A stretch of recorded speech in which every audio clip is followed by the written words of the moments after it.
ወደ አርሰናልና ቼልሲ ጨዋታ እናመራለን። ትናንት ምሽት የተከናወነው የለንደን ደርቢ ብዙዎች በጉጉት የሚጠብቁት ፍልሚያ ነበረ። አስደናቂ ፍልሚያ የተከናወነበት ጨዋታ ነው። በእርግጥ ጨዋታው መጨረሻው ደቂቃ ላይ ነው እንጂ አስደናቂ ነገሮች የነበሩት የጨዋታው 70 እና 80 ደቂቃዎች በተለይ ፈርስት ሃፍ 45 ደቂቃ በጣም ደካማና እጅግ የወረደ የጨዋታ መንገድ ነበር ስንመለከት የነበረው። በነገራችን ላይ ሊያም ሮሴኒየር ከጨዋታው በኋላ የሰጡት አስተያየት እያነጋገረ ነው ያለው። እኔም አስቆኝ የዓለማችን ቀላሉ ስራ ተንታኝነት ነው ብሏል። ያው ፑንዲቶች ታችሁ ሲባሉ እኮ ነው የዓለማችን ቀላሉ ስራ አለ ቀዴ ቁጭ ብሎ መተንተን ነው አለና እኔም ይሄን ስራ ባገኘው በቀላሉ ነው ነበሩ እሳቸውም እኮ እኮ በቀላሉ በቃ የዓለማችን ቀላል ስራ አቃቂር ማውጣት ነው ፑንዲት መሆን የሚል ሀሳባቸውን ያስቀምጡበትና ይበልጥ ከሚዲያ ጋር ሊያጋጨው የሚችል ሀሳብ የሰጡበት መንገድ ብዙዎችን እያነጋገረ የሚገኝ ሆኗል። መድፈኞቹ አርሰናሎች ትናንት እንግዲህ ስፔሻሊ የመጨረሻ ደቂቃ ድራማ ሊባል የሚችል ባይሆንም ግን ከአበርዚ ያስቆጠረበት መንገድ አንደኛ የቀድሞ የቼልሲ ተጫዋች መሆኑ፣ ሁለተኛ ተጫዋቹ ጎሉን ያስቆጠረበት ደቂቃ፣ ሶስተኛ ደስታውን የገለጸበት መንገድ፣ እነዚህ ጉዳዮች አነጋጋሪ ናቸው። ልክ ነው። ደስታውን ሲገልጽ የአርሰናልን ባጅ እያሳየና እየሳመ ነበር ሲገልጽ የነበረው። የተጫዋች የቀድሞ የቼልሲ ተጫዋች ከቼልሲ ነው ወደ አርሰናል የመጣው እና ይሄ ክብረ ነክ ነው በሚል አንዳንዶች ይቃወማሉ። የአርሰናል ደጋፊዎች ነበር ልክ ነው ገፍቶት ነው የወጣው በአርሰናል ተመችቶታል ቀይ ነው ደግሞ የሚል መከራከሪያ ያቀርባሉ። የቼልሲ ደጋፊዎች ደግሞ እርር ያረጋቸው መባረራችን አይደለም ከውድድሩ ያናደደን ከሀቨርዝ ጎል ስላስቆጠረብን ነው በመጨረሻ ደቂቃ የሚል ሐሳቦችን በተለያዩ ማህበራዊ ሚዲያዎች ላይ ሐሳባቸውን ሲያንሸራሽሩ እየተመለከት እንገኛለን። ሊያም ሮሴኒየር ትናንት በቃል ደረጃ ውጤት ልቀለብስ ነው ጨዋታውን እንቀለብሰዋለን ሲሉ ዛቱ። እሳቸው ብቻ አይደለም አላንድሮ ጋርናቾም ማንቸስተር ዩናይትድ ኤምሬትስ ድረስ ሄዶ ያሸነፈውን ቡድን እኛ እንዴት ይከብደናል ብሎ ተናገረ። እነዚህ ሁሉ ነገሮች ንግግሮች ነበሩ እና የምጠብቀው ነገር ነበረ። በዛ ጨዋታ ላይ ሀዘን ላይ የተቀመጠ ተጫዋች ጭምር ነው ያስመጡት ከብራዚል ኢስቲቫው አያቱ ሙታ ሀዘን ላይ ነበር። ከአያቱ አይደርስም ተብሎ ነበረ። በኋላ ላይ ነው ማታ ላይ ነው እንግዲህ የመጣው ተጫዋቹ ኢስቲቫው ያላቸውን ሪሶርስ በሙሉ ይዘው ነው የመጡት። ሪቼ ጄምስ በጨዋታው ላይ መድረስ ስለማይችል ሪቼ ጄምስ ጨዋታው ላይ መድረስ ስላልቻለ ወይም ጉዳት ስላለበት እሱን ብቻ ነው ያልጠቀሙ። ሌሎች ተጫዋቾች በሙሉ ሬዲ ነበሩ እና ሮሴኒየር ገና ሲገቡ ያስታውቃል ፈርቶ ነው የገቡት። 5 ተከላካይ ይዘው መጡ። እንዴት ውጤት ለመቀልበስ የመጣ ቡድን 5 ተከላካይ ይዞ ይመጣል? ለማስጠበቅ ነው እንደዚህ አይነት አሰራር የምትጠቀመው አይደል?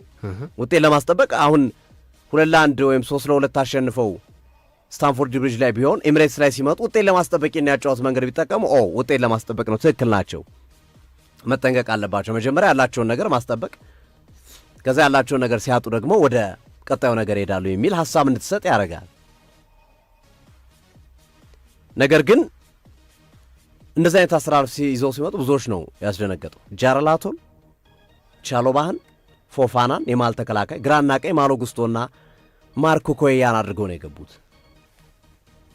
አማካኙ ላይ ካይሲዶ፣ አንድሬው ሳንቶስ እና ኢንዞ፣ ፊቱ ላይ ሊያም ዴላፕ እና ጆዋ ፔድሮን ነው ይዘው የገቡት። ይህን ሲያደርጉ ግልጽ ነው ሊሰሩት የፈለጉት ነገር። ኳሶቹ ወደ መስመር እያወጡ ከረጅም ርቀት ኮኮያና ማሎ ጉስቶ እንዲያሻግሩ የግንባር ጋሱ ኳሶች ሁለቱም ጎበዝ ስለሆነ እንዲጠቀሙ በማሰብ ነው። ክሮሶችን ነው ያበዛሉ ተብሎ ይጠበቀው። ስለዚህ ያንን አስበው እንቅስቃሴያቸውን ለማድረግ በሚሞክሩበት ሰዓት ላይ ግን የተፈጠረው ነገር በተቃራኒ ነው። አርሰናል በሚገባ ሚካኤል አርቴታ ገና አሰላለፉን አርተው አድንቂያቸዋለሁ። ትናንት ገብቷቸዋል። ምንድነው ያደረጉባቸው? ሂንካፔን ማሎ ጉስቶ ጋር በ2 እና በ3 ሜትር እንዲጠጋው አረጉ።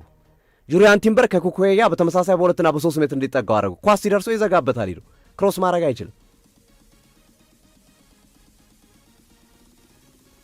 ማዱኬና ማርቲኔሊ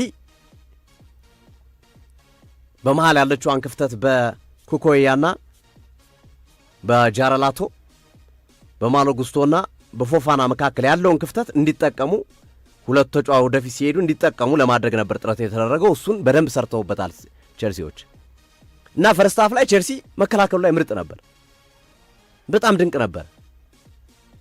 ማጥቃቱ ግን የለም። ግን የሚያስፈልገው ምን ነበር? ከመከላከሉ በፊት በላይ ማጥቃቱ ያስፈልገው ነበር። ያንን ማድረግ አልቻለም። በመጀመሪያው አጋማሽ 2-3 ሙከራ ነው በሁለቱም ቡድን በኩል የነበረው። ማርቲኔሊ ረጅም ኳስ ተሻግሮለት ማሎ ጉስቶ የመለሰበት ኳስ እዛው አጠገቡ ወደ ጎል ሲሞክር፣ የሂንካፔ ሙከራ፣ የአየር ላይ ኳሶች የተወሰኑ ኳሶች ሙከራ፣ ሁለት ነው ሂንካፔ ሙከራ፣ አንድ በእግሩ አንድ በጭንቅላት። ኢንዞ ፈርናንዴዝ ከሳጥን ውጭ የሞከረው በሁለቱም በኩል ደካማን። ይበልጥ ደግሞ ቼልሲ የማጥቃት እንቅስቃሴው 0 ገብቶ ነበር። በእንደዚህ አይነት መንገድ ውጤት መቀየር እንደማይቻል ያስታውቅ ነበር። መቀልበስ ሪሞንታዳ በዚህ መንገድ እንደማይቻል ኦቬስ ነው። አርሰናል ኮምፎርቴብል ነው የመጀመሪያውን አጋማሽ የጨረሰው። ኮምፎርቴብል ነው ከመጀመሪያው አጋማሽ ጨዋታ እንቅስቃሴ በኋላ ግን ሁለተኛው አጋማሽ ላይ ግን የሆነ ነገር ይቀየራል የሚል እምነት ይኖራል። አይተውታል ሊያም ሮሴነር እንደማያዋጣ፣ ስለዚህ እሱን መቀየር አለባቸው። ቅያሮችንም ለማድረግ ሞክረዋል። ግን ቅያሮቻቸው ውጤታማ ነበር ወይ? እነሱም አልነበሩም። ጋርናቾ በመጀመሪያው ዙር ጨዋታ ላይ 3-2 ሲሆኑ ሁለቱን ጎል ያስቆጠረውና ለቅልበሳው ከፍተኛ ሚና ይጫወታል ተብሎ የተጠበቀው ተጫዋች በመጀመሪያው ዙር ላይ እና ማንቸስተር ዩናይትድ ያሸነፈውን ቡድን እኛማ ያቅተንም ብሎ ይዛተው ጋርናቾ ዘግይቶ ነው ያስገቡት ወደ መጨረሻ ደቂቃ አካባቢ። እኛ 71 72 ስቲቫውን ትንሽ ቀደም ብሎ ለማስገባት ሞከሩ። ጃራል ዋቶን ቀነሱ። አማካኙ ላይ አንድሪ ሳንቶስን ቀነሱ። ሊያም ዴላፕን አስወጡ። ማሎ ጉስቶ ተጎዳባቸው። አሽምቦንግን አስገቡ። እንዲህ አይነት ለውጦች ነበሩ በተወሰነ መንገድ። እነሱ አነቃቅቶት ነበር። አይተው ከሆነ ስቲቫው ጋርናቾ ከገባ በኋላ ኢንዞና ካይሲዶ 8 ቁጥርና 6 ቁጥር ላይ መጫወት ከጀመሩ በኋላ ኢቨን ፓልመር ራሱ እኮ ከፓልመር ጋር ቼልሲ በደንብ ዶሚኔት አድርጎን ነበር። አርሰናል በደንብ ጎል የሚያስቆጥር ይመስል ነበር። የአርሰናል የመከላከል እንቅስቃሴ ጥብቅና ጥልቅ ስለነበረ አስቸጋሪ ሆነባቸው። ስቲቫው ጋርናቾ መሽሎክ አልቻሉ። ፔሮ ኢንካፔ በጣም ጠጣር ነበር ትናንት። ጁሪያን ቲምበር የሚያንቀሳቅስ አልሆነም እንጂ የመስመር ተጫዋቾቹ ተቀይሮ ከገቡ በኋላ ለአርሰናል ፈተና ነበር። ስሩ ፓሶች ነበሩ ወደ ጎል የሚላኩ መስመር ተጫዋቾች ይዟቸው የሚመጡ ኳሶች ነበሩ። አስፈሪ ኳሶች ነበሩ። ሙከራዎቹ በሚፈለገው ልክ ባይደረጉም የአርሰናል ተከላካይ መስመር ከኬፓ በፊት ያከሸፋቸው ብዙ ኳሶች ቢኖሩ እና እንን ሲያደርግ ቼልሲ ግልጽ ነው ካውንተር አታክ አርሰናል ከመጣ እንደሚያገባበት ግልጽ ነው። ነቅሮ ነው እያጠቃ የነበሩ። ኦፍኮርስ ደቂቃው አልቋል። ያቺ ጎል ባትቆጠርም የአርሰናል ወደ ቀጣዩ ዙሪያ ያልፍ ነበረ፣ ፊሽካ ይነፋ ነበረ ከዛች ኳስ በኋላ። ያቺ ኳስ ግን ቼልሲዎችን ይበልጥ ያሳረረች ያሳበደች ጎል ናት። ምክንያቱም ጎል አስቆጣሪው ካይ ነው። ካይ ጎል አስቆጣሪው ተጫዋች ነው። የቼልሲ የቀድሞው ተጫዋች ነው። ጎል አስቆጥሮ ደስታውን የገለጸበት መንገድ ሌላ የሚያናድድ ነገር ነው። እነዚህ ሁሉ ነገሮች አስገራሚ ናቸው። በነገራችን ላይ ቼልሲ አርሰናልን ካሸነፈ 5 ዓመት ሞልቶታል። በየትኛውም ውድድር ላለፉት 5 ዓመታት ከ2021 ጀምሮ ቼልሲ አርሰናልን በየትኛውም ውድድር አላሸነፉም። አሁን ሁለቱም ይፎካክራሉ ፕራይድ ኦፍ ለንደን እያሉ። ማን ነው ትናንት ስናነሳው ነበር ይህን መከራከር። ማን ነው የለንደን ኩራት አርሰናል ነው ቼልሲ ነው የሚል። ቼልሲዎች እኛ ነን ዋንጫ አለን ቻምፒየንስ ሊግ እስኪ ያምጡ ይላሉ። አርሰናል 13 የፕሪሚየር ሊግ ዋንጫ አለን። እነሱ ያላቸው ዋንጫ ካቢኔታቸው ላይ የፕሪሚየር ሊጉ ላይ ይታይ። እኛን ለለንደን ኩራት፣ እኛ ከፍተኛ ተቀባይነት አለን በዓለም አቀፍ ደረጃ የሚል ሀሳብ ያነሳሉ። አሁን ደግሞ 5 ዓመት ሙሉ አላሸነፋችሁንም የሚል ሌላ መከራከሪያ እንዲያቀርቡ ምክንያቱ ናቸዋል።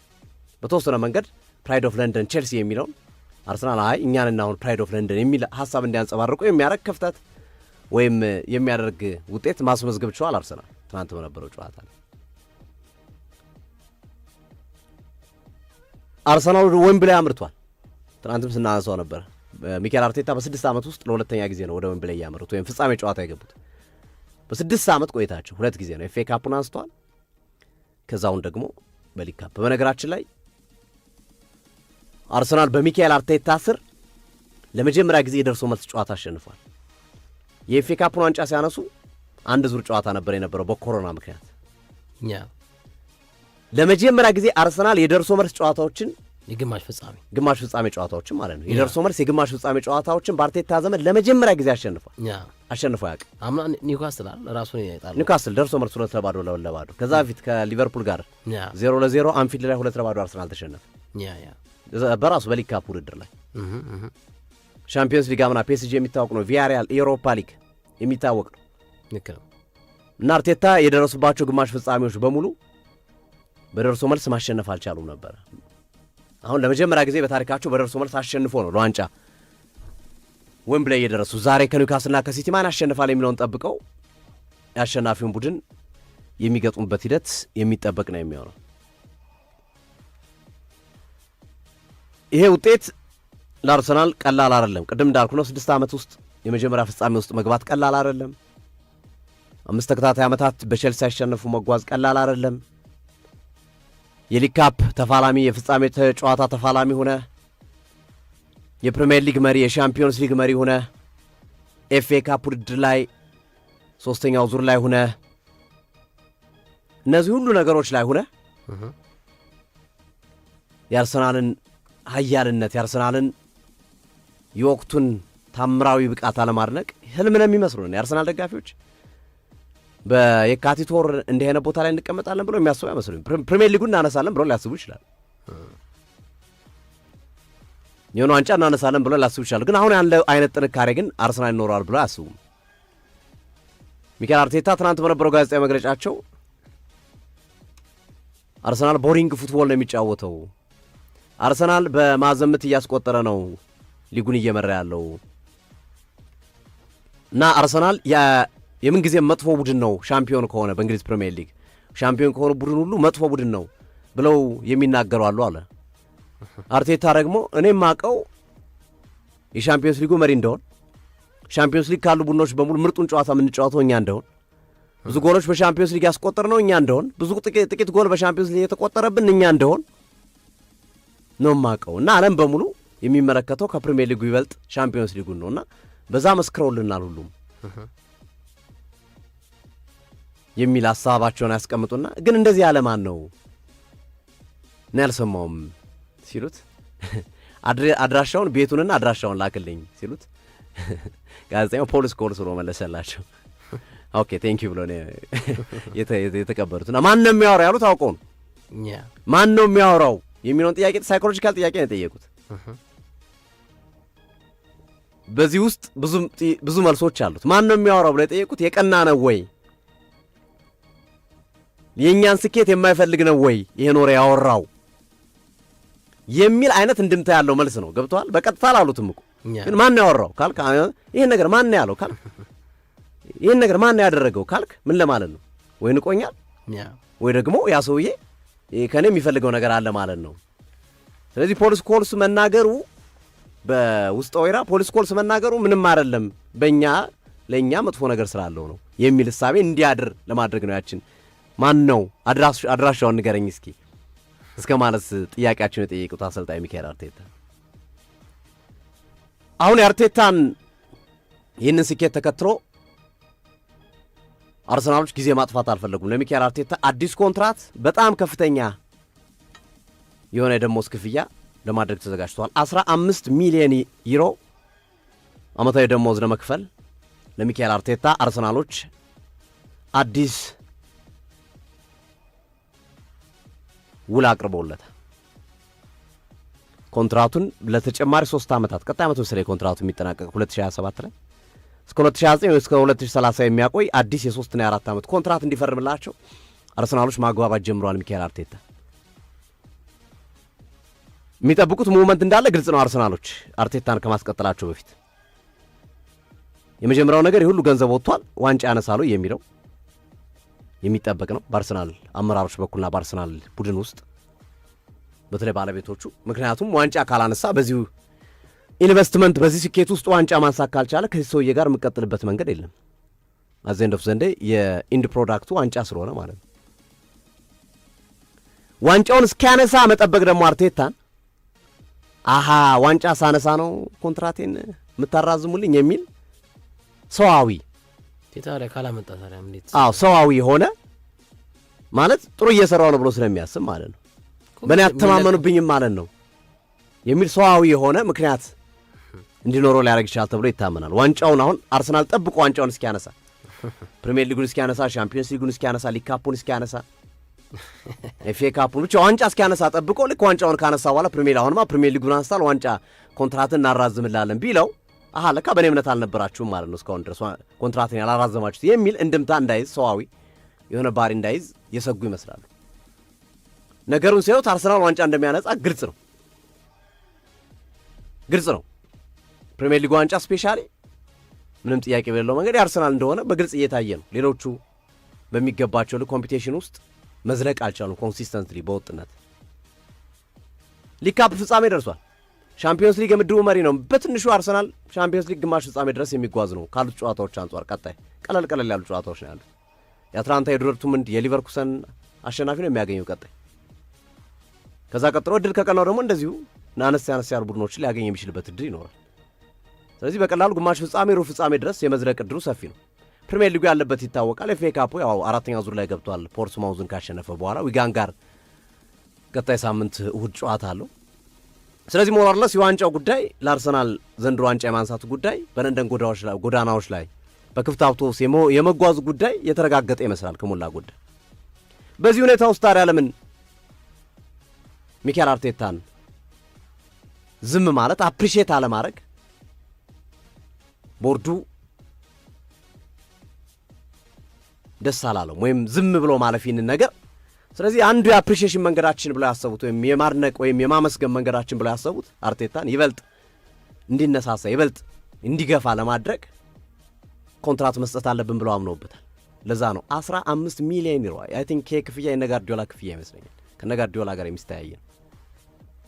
15 ሚሊዮን ዩሮ ዓመታዊ ክፍያ ለሚኬል አርቴታ አርሰናል በማቅረብ ተጨማሪ ዓመታትን በአርሰናል እንዲቆይ ለማድረግ እየሰራ ነው የሚገኘው። ደጋግሞ ይናገራል አርቴታ። የኔ ጉዳይ አያሳስብም ነው የሚለው ሁሌም ተጫዋቾች ኮንትራት በሚፈርሙበት ጊዜ እነ ሳሊባን እነ ጋብሪኤልን ሲያስፈርሙ የኔ አያሳስብም፣ የኔ ችግር የለውም፣ እኔ ኤኒታይም ሬዲ ነኝ የሚል ሀሳብ ነው የሚያነሳው። አሁን ብዙ ኦፕሽኖች አሉት አርቴታ። በተለይ የፕሪሚየር ሊጉን ዋንጫ በቀጣይ ጊዜያቶች የሚያሳካ ከሆነ በሚቀጥሉት ጥቂት ወራቶች ሻምፒዮንስ ሊግ መሰሩ ዋንጫዎችን የሚያነሳ ከሆነ ፒኤስጂ እና ሉዊስ ኤንሪኬ ሊለያዩ ይችላሉ። ሰሞኑን ደግሞ የወጡ ያሉ መረጃዎች ሉዊስ ኤንሪኬ እንደገና ከፒኤስጂ ጋር ለመቀጠል ሀሳብ አላቸው የሚሉ ነገሮች አሉ። ማድሪድ አሰልጣኝ ይፈልጋል፣ ሲቲ አሰልጣኝ ይፈልጋል። ፔፕ ጋርዲዮላ በአመቱ መጨረሻ ይለቃል። አማርጦ አርቴታ ከነዚህ ክለቦች አንዱን መያዝ ይችላል። ዋንጫዎቹን ካነሳ ማድሪድንም መያዝ ይችላል። በተመሳሳይ ከማድሪድ በተጨማሪ ሲቲን መያዝ የሚችልበት እድል አለ። ከሲቲ በተጨማሪ ፓሪስ ሰን ጀርመን አለ ሉዊስ ኤንሪኬ ከለቀቀ። እነዚህ ሁሉ እድሎች አሉት። ሲቲም የሰራበት ነው፣ ፓሪስ ሰን ጀርመንም የተጫወተበት ነው።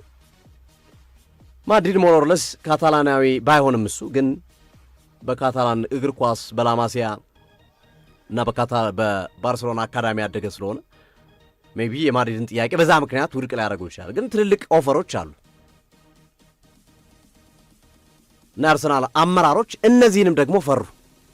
ነገ ቢያመልጠንስ ሰው ዋንጫ ካላነሳ በሚል ስንጠብቀው ዋንጫ አንስቶ እና አሁን ደግሞ እኔ እናንተን አልፈልጋችሁም ቢለንስ የሚል ሐሳብም ያላቸው ይመስለኛል። እና አርሰናል ያንን ታሳቢ አድርጎ ለሚኬል አርቴታ አዲስ ኮንትራት አቅርቦላቸዋል። ከፍተኛ ተከፋይ የሚያደርግ በአውሮፓ ካሉ አሰልጣኞች ቶፕ 2 ቶፕ 3 ውስጥ የሚያስቀምጥ ከፍተኛ ገንዘብ ለመክፈል አርሰናል ዝግጁ ነው፣ እየተመለከተ ነው ይገኛል። ከትናንትናው ድል በኋላ የመጣ ዜና ነው የዜና ትናንት ሚኬል አርቴታ በቼልሲ ሪሞንታዳ ቢሰራባቸው የዜና ይመጣል አይመስለኝም።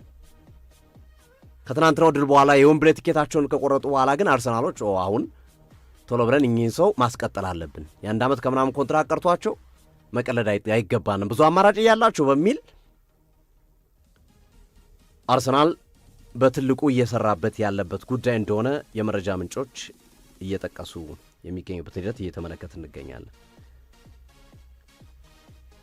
ትናንት በነበረው ጨዋታ አንድ የገረመኝ ነገር የዛሬ ዓመት ቢሆንና አርሰናል ከቸልሲ የግማሽ ፍጻሜ ጨዋታ ኑሯቸው ኦዲጋርድና ሳካ ቢጎዱ በቡድን ውስጥ ምን አይነት ስሜት ይኖራል? በደጋፊ ውስጥ ምን አይነት ስሜት ይኖራል? አስበው አሉት። ትናንት ሳካና ኦዲጋርድ ተጎድቶ ማይልስ ስኬሊ እንኳን የተጎዳባቸው ይመስላል። አርሰናል ደጋፊዎች ምንም አይነት ስሜት አልነበራቸውም። ተጫዋቾቹ ምንም አይነት ቦታውን የመሸፈን ችግር ፍራቻ አልነበረባቸው። ለዛ ነው የአርሰናል ሜንታሊቲ የአርሰናል የቡድን ውቅር ዴብስ ጥልቀት በተለይ እኔ ለአርሰናል የዘንድሮ ውድድር ዓመት ላይ የትኛውንም ዋንጫ ቢያሳካ አንደኛው ቅና የምሰጠው ነው ለአንድሪያ ቤርታ ነው። አንደኛ ከዛ ቀጥሎ አርቴታ እሰጣለሁ። ለምን ዴብዙን የሰሩት እርሳቸው ናቸው። ጥልቀቱን ይሄ ጥልቀት ባይኖረው አርሰናል የቡድን ጥልቀት ባይኖረው ከብዙ ዋንጫዎች ይሰናከል ነበር። ዴብዙ ግን ጥልቀት መሰራቱ ቡድን ውስጥ የተሰራው የጥልቀት ደረጃ ግን በተለይ የክረምቱ የዝውውር መስኮት የአንድሪያ ቤርታ ዝውውሮች ቡድኑን ጠንካራ አድርጎታል። ትናንት እኮ ኤንካፔ ባይሰለፍ ማን ሊጫወት የሚችለው? ማይል ሉዊስ ስኬሊ ካላፊዮሪ ጉዳት ላይ ፊት አይደለም እንደሚታወቀው ወጣ ገባ እያለን ያለው ሰሞኑ ምን ሊፈጠር ይችላል? ኢስቲባውን ማይል ሉዊስ ስኬሊ ያቆመው፣ ጋርናቾ ማይል ሉዊስ ስኬሊ ያቆመው። ትናንት ኤንካፔ ሲያደርግ የነበረውን ጨዋታ ማይል ሉዊስ ስኬሊ ያደርጋል አይመስለኝም። የትናንትናውን ጨዋታ እንኳን እንደ ኤግዛምፕል ነው ስቶ የፕሪሚየር ሊግን ጨዋታዎችን በየሳምንቱ የሚደረጉትን ምንም ታምር ስንት ታምር የሚፈጠርባቸው ውድድሮች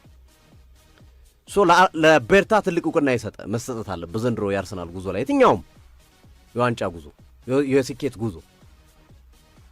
ከዛ አርቴታ ደግሞ በሂደት የገነቡት ስራ እና ያደረጓቸው ነገሮች ለሳቸውም የሚሰጣቸውን እውቅና መስጠት ይኖርበታል ብዬ አስባለሁ። ግን ትልቁ የአርሰናል የዘንድሮ ጥንካሬው ሀበርዝ አይደለም፣ የኮሬሽ አይደለም፣ ኦዲጋርድ አይደለም፣ ሳካ አይደለም፣ ሳሊባና ጋብሪኤል ማጋሌሽ ብቻ አይደለም። የአርሰናል ጥንካሬ ዴብዙ ነው፣ ጥንካሬው ጥልቀቱ ነው። ሳሊባ በሌለበት ጊዜ ሙስኬራ ስንት ጨዋታ ነው የተጫወቱ? ጋብሪኤል ማጋሌሽ በሌለበት ጨዋታዎች ላይ እነ ኢንካፔ እነ ሙስኬራ ስንት ጨዋታ አድርገው ነው አርሰናል እንዲያሸንፍ ያደረጉት? ኢዜ ለአርሰናል በትንሽ እኮ 6 ነጥብ እኮ ሰጥቷል ዘንድሮ የመጨረሻ ደቂቃ ዝውውር ያደረገው ክሪስታል ፓላስ ላይ ያስቆጠራ ጎል ብቸኛ ጎል ነው፣ በሱ ጎል ነው ያሸነፉት። ቶተናም ላይ ሃትሪክ የሰራበት እሱ ባይኖር ያ ጨዋታ በዛ ውጤት ሊያልቅ ይችላል ነበር፣ ላይላልቅ ይችል ነበር። ስለዚህ እኔ ለዴብዙ ነው ለአርሰናል ዴብዝ ነው ዘንድሮ ይበልጡ እውቅና መስጠት ያለበት። ለዴብዙ እውቅና ከሰጠ ለጥልቀቱ እውቅና ከሰጠ ደግሞ ዋነኛው የዘንድሮ አርሰናል ቀማሪ አስማቱ አንድሪያ ቤርታ ናቸው። ያ ሲባል ግን አርቴታ መመስገን የለበትም እየተባለ አይደለም። አርቴታም የራሱን ስራ በአግባቡ እየሰራቸው ያሉ ያልሰራቸውም አሉ። በውድድር ዓመቱ ምናልባት አሁን ባለበት ቦታ ላይ ባይኖር ጥያቄ ላስነሱ የሚችሉ በጣም ግልጽ የሆኑ ክፍተቶችን ሲሰራ ተመልክተናል። እነዚህ ነገሮች ራሱ አንድ ትልቅ የሚሰጡ ነገሮች አሉ። ኦዲጋርድና ሳካን አተ ምንም who cares no ሳሊባ no problem no ጋብሪኤል no problem no ኦዲጋርድ no problem no ሳካ no problem ይሄ ነው አንድ የዋንጫ ቡድን ባህሪ። የዋንጫ ላይ ልትመለከተው የምችለው ዋንጫ የሚያነሳ ቡድን እንዲህ አይነት ባህሪ ያላቸው ቡድኖች ናቸው ያንን ሲያደርጉ የምትመለከታቸው ለማለት ያህል ነውና የአርቴታ ውል መስጠት አርሰናል እኔ የብልጠት ነው ብዬ ነው የማምነው። ልክ ናቸው። እንዲሁም ቶሎ ቢያስፈርሙት የተሻለ ነው ከጥቅሙ ጉዳቱ ስለሚይዙ ትንሽ ጊዜ ከቆዩ። አርቴታ ከወጣ አርሰናል ቦታ ላይ በአርቴታ ልክ አሰልጣኝ ማግኘት እሱ በሰራው ቡድን ውስጥ ማግኘት የሰራውን ፕሮጀክት ማስቀጠል ላይችሉ ይችላሉ የሚመጡ አሰልጣኞች። ይሄ ሰው ግን ዋንጫ ካገኘ ኮንፊደንሱን ይበልጥ ማሳደግ የሚችልበትን እድል ይፈጥራል። ቤቱን ያውቀዋል፣ ሁሉን ነገር መውጫ መግቢያውን ያውቀዋል። ራይስ ትናንት ተናግሯል እኮ አሁን ላይ የአርሰናል ሁሉ ነገር አርቴታ ነው ያለው። ኮቹም አርቴታ ነው፣ መመሪያ የሚሰጠውም አርቴታ ነው፣ ማናጀሩም አርቴታ ነው፣ ሁሉም ነገር አርቴታ ነው ያለው ራይስ። አንዱ ለስኬታችን ምክንያቱ በአርቴታ ሁሉ ነገር በአርቴታ ስር ማለፉ ነው ያለው ዲክላን ራይስ ትናንት ከጨዋታው በኋላ በሰጠው ጋዜጣዊ መግለጫ። ስለዚህ ምን አለው የሰውዬ ፓወር ሰጥቶታል። ይህን ፓወር አይ ብሎ ከለቀቀ ሌላ ሰው ሲመጣ ይህንን ፓወር በአግባቡ መወጣት ይችላል ጥያቄ ያስነሳልና ብልጠት ነው። ልክ ነው። በጥቂት ወራቶች ውስጥ ሳምንታት ውስጥ ኮንትራቱን ጨርሰው እፎይ ማለት አለባቸው ከሚመጣባቸው ጫና። ፒኤስጂ ሊመጣ ይችላል ነገ አርቴታን ፍለገ። ሲቲ የመምጣት እድሉ ሰፊ ነው ጋርዲዮላ ለመተካት። ኢቭን ማድሪድ ሊመጣ ይችላል ነገ። ባርሴሎና ምን ላይ እንደሚጨርስ አናውቀው ሃንሲ ፍሊክ። ስለዚህ ቀድሞ የቤት ስራዎችን ለመስራት ያሰቡበት መንገድ በዋነኝነት ያው ቤርታ ናቸው እንዲህ አይነት ስራዎችን የሚሰሩት ከአመራሮች ከባለቤቶቹ ጋር በመሆን ጥሩ አማራጭ ይመስላል ለማለት ነው። አሉት ያው ሶፊ ያው ለአርሰናል ደጋፊዎች የትላንቱ ምሽት ውጤት አስደሳች ነው ማለት ይቻላል። ምክንያቱም ለአራቱ ዋንጫ የሚያደርጉት ጉዞ የቀጠለበት የሰመረበት ምሽት ነው ማለት ይቻላል። የመጀመሪያ ዋንጫቸው ሊያገኙ ይችላሉ። ምክንያቱም ከሁሉም ውድድሮች ከእንግሊዝ ፕሪሚየር ሊግም ከኤፍኤ ዋንጫም ከቻምፒየንስ ሊግ በፊትም የመጀመሪያው የፍጻሜ ጨዋታ በዌምብሌ አርሰናል አይን ጠራጊው የሚሆነው አይ ቲንክ የካቲት 13 ይመስለኛል። መጋቢት የዛሬው ኤግዛክትሊ የዛሬው አካባቢ ነው። የዛሬው አካባቢ ሞሮርለስ ሲቲን የሚያገኙ ይሆናል።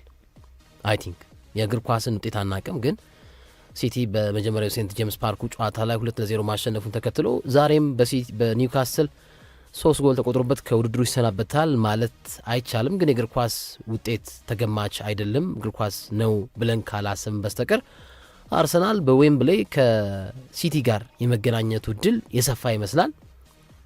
ሌላ የፍጻሜ ጨዋታን እንግዲህ በሁለቱ የአስተማሪና የመምህር ሚና ባላቸው በቀደመ ኃላፊነታቸው አሁን ሁለቱም በዋና አሰልጣኝነት ላይ ይገኛሉ። እናያለን እንግዲህ ብለን እንጠብቃለን። ትናንትና እንግዲህ ለአርሰናል እኔ ጨዋታውን በሁለት መንገድ መልኩ ነው ማየት እንፈልገው። አንደኛ ከ60 ደቂቃ በፊትና ጨዋታው 1 ሰዓት ከሞላው በኋላና በፊት ያሉትን እንቅስቃሴዎች ብንመለከት ከቁጥራዊ አሃዝ ጋር አስታከም ብንመለከት ገላጭ ነው ብዬ አስባለሁ። የሊያም ሮዚነር የመጀመሪያ ቋሚ 11 ስላፊዎች አልተዋጠልኝም፣ ግን እሳቸውም በፖስት ማች ኢንተርቪው ያነሷቸው ነጥቦች ደግሞ ትንሽ ደግሞ ሚዛን እንዲደፋ ሊያደርግ ይችላል ብዬ አስባለሁ። በሁለቱም ሄሚስፌር ደጋፊ ስላላቸው እሳቸው ጋር ማለት ነው። የቼልሲ ደጋፊ ሆኖ እሳቸውም ይደግፋለ፣ አይ ልክ አይደሉም የሚሉ ደግሞ ሀሳቦች ደግሞ ሲነሳ ተመልክተናል። ለማንኛውም ግን ቼልሲ ትላንትና በዋናነት ትላንትና የጀመረበት አሰላለፍ በ3-5-2 ሆኖ ሊያም ዴላፕና ጆዋ ፔድሮን የፊት አጥቂ አድርጎ ማያውቁት ያጫወቱ መንገድ ነው። ተጫዋቾቹ ተጫውተውበት የማያውቁ አዲስ አጫወት ነው። ግን እሳቸው ምን አሉ? ልጆቼ የትኛውንም የጨዋታ መንገድ አዳፕት ማድረግ የሚችሉበት አቅም አላቸው ብለዋል ከጨዋታው መጠናቀቅ በኋላ እና በዚህ መድረክ ላይ ጥሩ ጎል በማስቆጠር የሚታወቀው ግን ያለን ነገር አተ ነው እንዴ? ያልክ አይደለም። ያለህ ነገር ላይ ነው እንጂ አዲስ ነገር መጨመር ያለብህ። ያለን ነገር አሳጥተህ ሌላ ነገር ፍለጋ መሄዱ አሁን ቼልሲ እኮ ፕሪሚየር ሊግ ላይ ካሉ ክለቦች በማጥቃት የተዋጣለት ቡድን ያ። ስለዚህ ይሄንን ባህሪህን ይሄንን ጥሩ ብቃትን ይዘህ ተከላካዩን ደግሞ የሚያጠናክር ነገር ነው እንጂ መስራት ያለብህ እዛኛው ላይ የማጥቃት ባህሪያቸው ጠንካራ የሆኑ ተጫዋቾችን በሙሉ ከቋሚ ስላፊ ውጭ አድርገህ እንደገና በዚህኛው በተከላካይ መስመሩ ላይ ሶሊድ ነገር ለመስራት መሞከር ይሄ ምንድነው የሚባለው እንደ ወንፊት ማለት ነው። አንዱን ስከርን አንዱ ያፈሳል፣ አንዱ ስከርን አንዱ ያፈሳል። እንደዛ አይነት ነገር ነው የሚሆነው። እና ይሄ አሰላለፍ ብዙ እኔ አልተዋጠልኝም። ማለት ጎል የሚፈልግ ቡድን ነው ቼልሲ ለማሸነፍ። በእርግጥ ኤምሬትስ ላይ የሚደረግ ጨዋታ ነው ይታወቃል። ግን የመጀመሪያ አሰላለፋቸው ላይ ጥሩ የሆኑ ወቅታዊ አቋማቸው ጥሩ ለተጋጣሚ ፈታኝ የሆኑ ተጫዋቾችን አላሰለፉ። ኢቭን ጋርናቾ፣ ኤስቴቫዮ፣ ድጋሜ ኮል ፓልመር አላሰለፉ። በጨዋታው ክቡራን አድማጮች በአጠቃላይ ቼልሲ ኤክስፔክትድ ጎሉ 1.02 እንግዲህ አስበው። ይሄ በመጀመሪያው አጋማሽ የተጠቀሙት የጨዋታ ስላፌ ለዚህ ቁጥር መገኘት መንስኤ ነው ብዬ አስባለሁ። የአርሰናል ጎል ኤክስፔክትድም 1.14 ከቼልሲ ይሻላል። ግን በሌሎች በመዛኛዎች ብንመለከተው በኳስ ቁጥጥር አጠቃላይ አሁን በጨዋታው ቼልሲ 14 ጊዜ ነው ሙከራ ያደረገው፣ አርሰናል 5 ጊዜ ነው ሙከራ ያደረገው። የቼልሲን 14 ሙከራዎችን ብንመዛቸው በመጀመሪያው አጋማሽ ቼልሲ ያደረጋቸው የሙከራዎች ቁጥር ብዛት 3 ነው፣ በአጠቃላይ 14 ነው። ስለዚህ ሁለተኛው አጋማሽ ላይ ቼልሲ የሞከራቸው ቁጥሮች 11 ናቸው። 11 ሙከራዎችን ሰከንድ ሃፍ ላይ ሞክረዋል። ይሄ ማለት አሰልጣኝ ሮዚኔር ፓልመርን፣ ኢስቲቫዮን፣ ጋርናቾን ካስገቡ በኋላ የቼልሲ ጨዋታ መንገድ ዶሚኔት ለማድረግ ሙከራ አድርገዋል። እና ምን አሉ መሰል አሁን ለምሳሌ ቁጥሮቹን ስትመለከተው አርሰናል ውስጥ ትናንትና ሙከራ ያደረጉ ተጫዋቾች አሉ። ግን አንድ የአርሰናል ተጫዋች ከአንድ ጊዜ በላይ ሙከራ አልሞከረም በቼልሲ ላይ። ማርቲኔሊ በለው ዮኮሬሽ በለው ሌላም ሙከራ ያደረገ ተጫዋች ከአንድ ጊዜ በላይ ቼልሲ መረብ ላይ ሙከራ ማድረግ አልቻለም።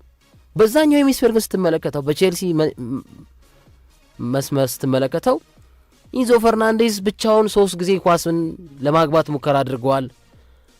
ዴላፕ፣ ቻሎባ፣ ፎፋና እያንዳንዳቸው 2 ጊዜ ሙከራ አድርገዋል።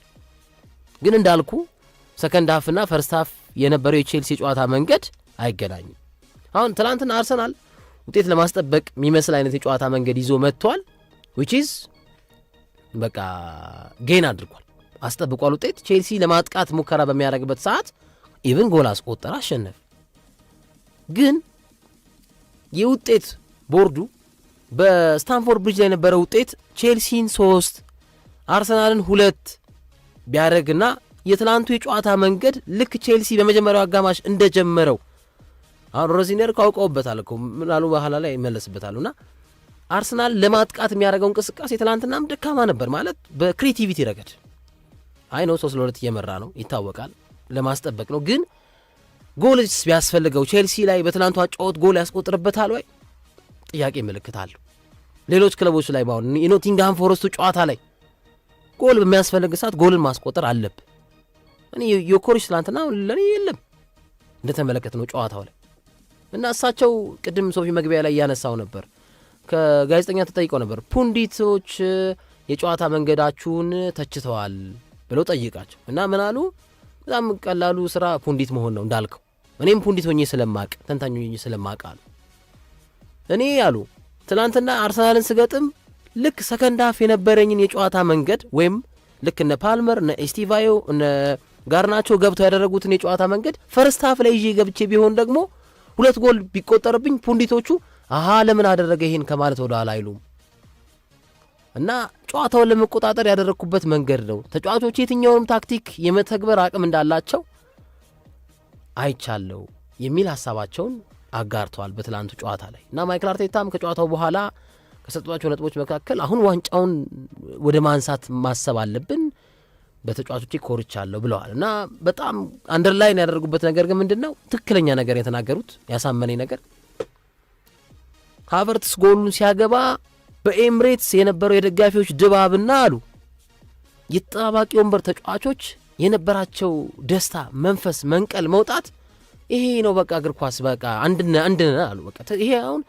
ዋንጫ ለሚፈልግ ቡድን ትልቅ የሚያነሳሳ ሀሳብ እንዳይከፈልባቸው በለብቻ ቤቱ የሆነ ነገር እንዳይፈጠር ደጋፊውን ከተጫዋቾች ጋር የሚያቆራኙበት መንገድ የሚሰጧቸው አስተያየቶች ተመችቶኛል በትላንቱ የአርቴታ አስተያየት እና ይሄንን ግን የጨዋታ መንገድ አሁን መቀየር አለባቸው ብዬ አስባለሁ ማለት አሁን አላቸው ሪሶርስ ሲቲን ሲገጥሙ ሲቲ ማሸነፍ እንደሚቻል ማስመስከር አለባቸው እኔ አሁን ሲቲ ቢደርስ ለፍጻሜ ግምቴ አርሰናል ካጠቃ ከተጫወተ ሲቲ ማሸነፍ ይቻላል ለምን ሌሎች ክለቦች ማድርገውታል እነ ቶተንሃምም በውጤት ቀውስ ውስጥ ያሉ ክለቦች ማድርገውታል እነ ወልቭስም ሲቲን ለማስጣል ተፍጨርጭረዋል አርሰናል ደግሞ ከዛ በላይ ሪሶርስ አለው አርቴታ ልጆቹን የሚፈቅድላቸው ከሆነ ሲቲንም አሸንፈው ካራቦ ዋንጫ ማንሳት ይችላሉ እስማማለሁ በዚህ ረገድ ማለት ነው ይሄ ነው ሐሳብ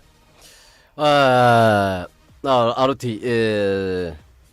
ሲቲ ጋር አርሰናል ከደረሰው ያው አሪፍ የፍጻሜ ጨዋታ እናያለን ምናልባትም በሻምፒዮንስ ሊግም የመገናኘት እድል አላቸው ነገራችን ላይ ሲቲና አርሰናል በሻምፒዮንስ ሊግም እንደገና ሊገናኙ ይችላሉ ፕሪሚየር ሊግም አላለቀም እስቲ የመልስ ጨዋታ አላቸው እና 4 ጨዋታዎች ሊኖራቸው ይችላሉ በውድድር አመቱ ማለት ነው 4-5 ጨዋታ ሊኖራቸው ይችላል ከሲቲ ጋር ሊኖራቸው የሚችለው እድል ይኖራል ግን ሚኬል አርቴታ በተለይ በዚህ በካጫወት መንገድ ጋር በተያዘ ተቃያሪ መሆን ተገቢ ነው በየጨዋታው ተመሳሳይ ነገር አታረግም ግን አሁን ሚኬል ሜሪኖ ያጋጠመውን ጉዳት ስትመለከት ፉት ውስጥ እግር ስብራት ነው የውስጥ እግራችን አጥንት ኦልሞስት ከውድድር አመቱ ውጭ ነው ዓለም ዋንጫም ላይ ሳተፍ ይችላል ተብሎ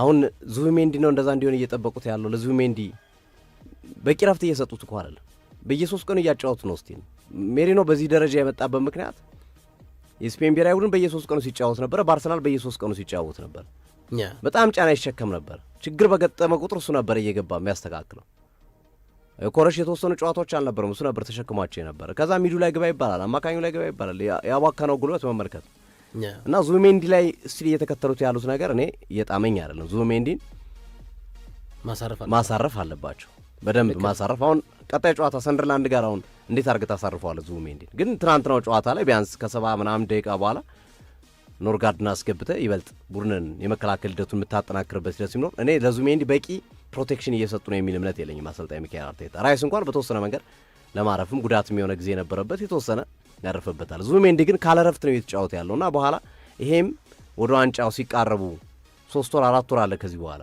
በእነዚህ ጊዜያቶች ውስጥ ማኔጅ ማድረግ ያስፈልጋል እንደ ዙቢሜንዲ አይነት ተጫዋችን ጠቃሚ ተጫዋች ከመሆኑ ጋር ራይስ እና ዙቢሜንዲ ላይ በጣም መጠንቀቅ አለባቸው ሁለቱ ናቸው ምትክ የሌላቸው በዋነኝነት ዙቢሜንዲና ራይስ ላይ ሳሊባም ጋብርኤልም ጉዳት ነበረው የተወሰነ ጊዜ አርፈዋል አሁን የሚያሳርፏቸው ተጫዋቾች አሉ። ሙስኬራ ኢንካፒያውን ኤፍኤ ካፕ ምናምን ሲጫወቱ የሚያሳርፏቸው ተጫዋቾች ይኖራሉ። ኢቨን ሻምፒዮንስ ሊግም ቢሆን ፕሪሚየር ሊግም ሊያሳርፏቸው የሚችሉ ተጫዋቾች እና ያንማ ዙሜንዲን ግን ካተ አሁን በፕሪሚየር ሊጉ ከቼልሲ ጋር ብገጥም ከሲቲ ጋር ብገጥም ዙሜንዲ በጣም አስቸጋሪ ነው የሚሆንብህ፣ ውስብስብ ሊሆንብህ ይችላል። እና ትናንት ኦዴጋርድ የሌለበት ምክንያት ፕሪኩዌሽን ነው፣ ማስጠንቀቂያ ነው። ዙሜንዲ ግን ፕሪኩዌሽንም ባይኖር ዙሜንዲን ፕሮቴክት ማድረግ ያስፈልጋቸዋል የሚል እምነት አለ። በዚሁ አጋጣሚ ለመጨመር ያለው